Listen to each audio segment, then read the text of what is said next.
Hello, and welcome to another episode of Attorney Vlogger, Law for the Everyday Layman. Today we're going to talk about the basic rights of regular employees. So if you've been enjoying my videos and you want to learn more, please hit the subscribe button below, okay? So before we talk about the basic rights of employees, we have to determine first if there exists an employer-employee relationship.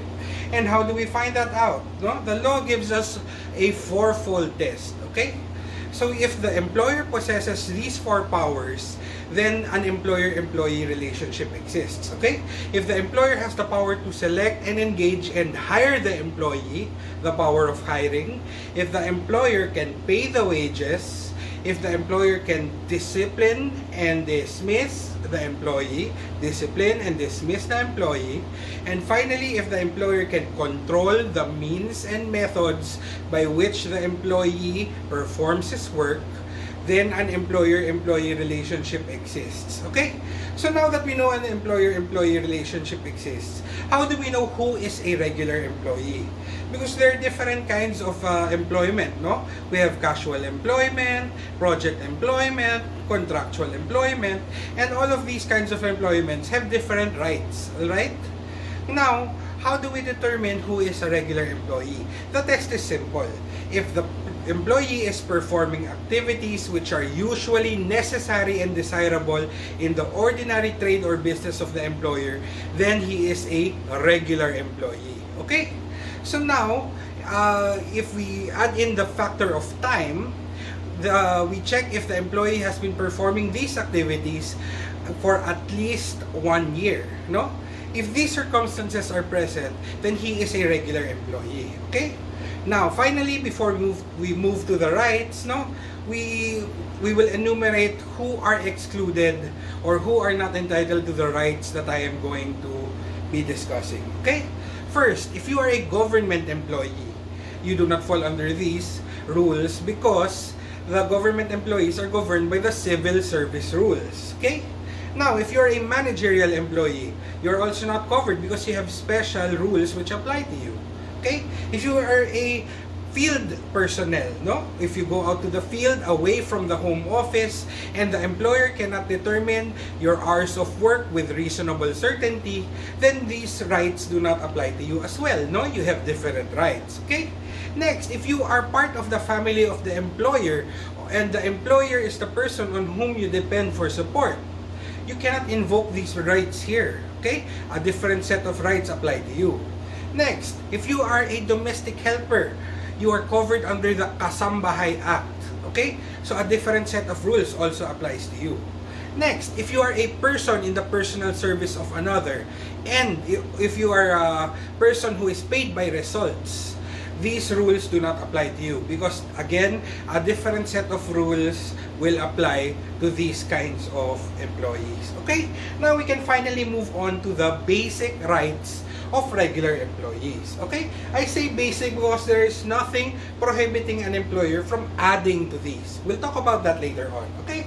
So let's go to the first right, no? The first right is the hours. The hours of work of an employee, according to the law, must not exceed 8 hours, okay, a day. This rule is of course subject to exceptions, and the most common one is called the compressed work week. Okay? So, under a compressed work week scheme, an employer, with the consent of his employees, may choose to remove a certain day from work, no? Like, let's say, Monday to Saturdays would be the normal work week. The employer, with the consent of the employees, can choose to remove the Saturday and instead distribute those hours for Saturday to Monday to Friday, no? In that case, the worker will be working for more than 8 hours on Monday to Friday, but in exchange, the Saturday will be a rest day in addition to the normal rest day of Sunday, okay? This is just a common example, and the compressed work week is a common system adopted by many employers, okay? That said, no? We have to go now to the second right, which is rest day, okay? The law says that for every 6 consecutive days of 8 hours of work, an employer must give an employee 24 consecutive hours of rest. Okay? So that brings us to a total work week of 48 hours. 6 days times 8 hours a day is 48 hours. And when we apply the compressed work week scheme, the hours of work of one day can be distributed to the other days. Okay? This is merely, the compressed work week is an optional scheme. There is nothing that can force the employer to implement that scheme. Okay?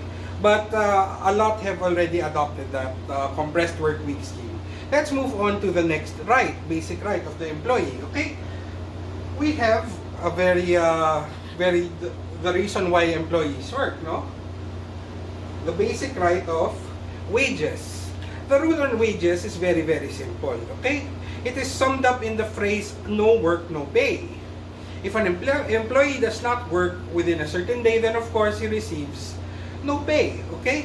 And now, what is the wage? No? An employee must receive no less than the minimum wage, which is set by law and differs from region to region. Each region will have a different minimum wage. Okay? Next, we have overtime pay. Okay? What is overtime pay? Overtime pay is that pay which is paid for every hour which is worked in excess of the 8 hours. Okay? So, by the end of your day, and then you work past the 8 hours or the extended hours under a compressed work week, you are entitled to 25% of your wage. Okay? The rule is different in case you perform overtime on a rest day or holiday, in which case you will be paid an additional 30% if you perform overtime service on a rest day or holiday. Okay? Which brings us to the next basic right. Okay? Fine. Holiday pay. Okay? Holiday pay only applies to those regular holidays. And holiday pay may not be invoked for special non-working holidays. Okay? So for the regular holidays, and which are not worked by an employee is entitled to receive 100% of his wage for that day. However, if he performs work on a holiday, he is entitled to receive 100% plus another 100%. Okay? So he receives his wage for the day plus another 100%, which brings a total of 200% for worked holiday. Again, if unworked, just 100% of his daily wage, and if work, 200% of his daily wage. Okay? We can talk about overtime pay more in detail in other episodes. Okay? Next, we go to the next right, which is known as night shift differential. Some employees may work in the hours between 10 p.m. and 6 a.m. Okay? Now, in consideration of the lateness of their work, the law allows them to receive an additional 10% of their daily wage. Okay? But not everyone is entitled to this. This does not apply to retail or service establishments regularly employing less than 10 workers. Okay? Next, okay? The same rule of retail and service establishments also applies to holiday pay. Okay? If you are a retail or service establishment not employing not less than 10 persons, then you don't need to pay holiday pay as well. This is under the labor code. Okay? Next, we go to service incentive leave. What is this service incentive leave? This applies to regular employees who have rendered at least 1 year of service. In case you have rendered at least 1 year of service, you are entitled to 5 days of paid leave. Okay? Okay. So next, after SIL, we have a very important right. Okay? This is known as security of tenure. Why do I say this is important? Because this is the employee's protection against arbitrary termination. In other words, the employer cannot remove you just because he does not like your face, no? Under the law on security of tenure, it states that an employee may only be removed for either a just or authorized cause, which may be found either in the law or the company policy. Okay? We'll talk about it more in detail in another episode, no? But examples of just causes for termination would be gross or habitual neglect of duties, extreme tardiness, stealing, etc. Similar situations like that, no?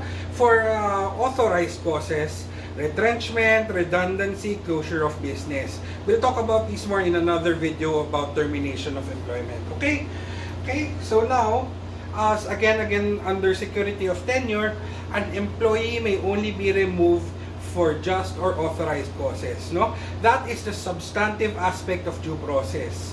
Now, also for security of tenure, there must be compliance by the employer with procedural due process, meaning the employer must give you 2 notices of termination and at least 1 hearing. Okay? Let's go now to the next right. Okay? Now we have this 13th month pay. What is this 13th month pay? This is different from a bonus, okay? It's not a bonus. A bonus kasi is a gratuity, meaning kung trip lang ni employer, if the employer has extra money and he just wants to give it to his employees, then he can give a bonus. In other words, the employee cannot demand a bonus. But yung 13th month pay, can the employer say, we don't have enough money, we can't give you 13th month pay? No, okay? This 13th month pay is demandable by the employee as a matter of right, provided he has rendered service for at least 1 month out of a calendar year. Okay? So now what is this 13th month pay? It is the equivalent of 1 month salary for every month of service, no? So if you've only been performing service for part of the year, your 13th month pay will be prorated. Okay? So in other words, if you've only worked for 1 month out of 12 calendar months, no? You will only receive the proportion of your salary of 1/12. Okay? Okay. So next, right? We have the different kinds of leaves. Okay? We have the maternity leave. Okay? We have the paternity leave. We have the solo parent leave. We have the gynecological leave. Okay? What are these? No, these are leaves granted under different laws. Okay?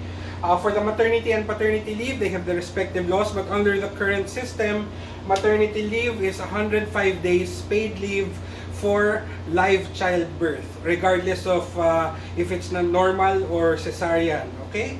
And 60 days paid leave for miscarriage. And for paternity leave, it's a basic leave of 7 days, but it can be added another 7 days deductible from the 105 days of the maternity leave. This is under the new law RA 11210. Okay? We go now to solo parents leave. If you are a solo parent, such as a victim of rape or similar circumstances, no, you are allowed 7 days paid leave to take care of your child, etc. No? For gynecological leave, no, this is for women with gynecological disorders who need to undergo treatment, surgery, or similar procedures, no, to treat their gynecological disorders. This is a 2-month paid leave granted under the Magna Carta for Women Act. Okay? And finally, we have the common benefits, no, SSS, PhilHealth, and Pag-ibig. Okay? These are all granted under their respective laws, no? The SSS law, PhilHealth law, and Pag-ibig law. Okay? We can talk about that more in depth in other videos. Okay? But these are the basic, okay? The basic rights of a regular employee. As I said in the beginning of the video, there is nothing which prohibits the employer from adding better rights. Okay? Which brings us to our final principle, which is very important. It's known as the principle of non-diminution of benefits. Okay?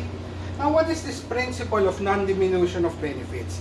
It just simply states that in case the employer has given better rights, better benefits than the minimum required by law, the employer cannot arbitrarily remove them, eliminate them, cancel them, because the rights which have been granted that are better than the minimum under the law have become a vested right for each regular employee who enjoys them. Okay, so I hope you learned some stuff from the basic rights of a regular employee. If you want to learn more, please again subscribe to my channel. Thank you.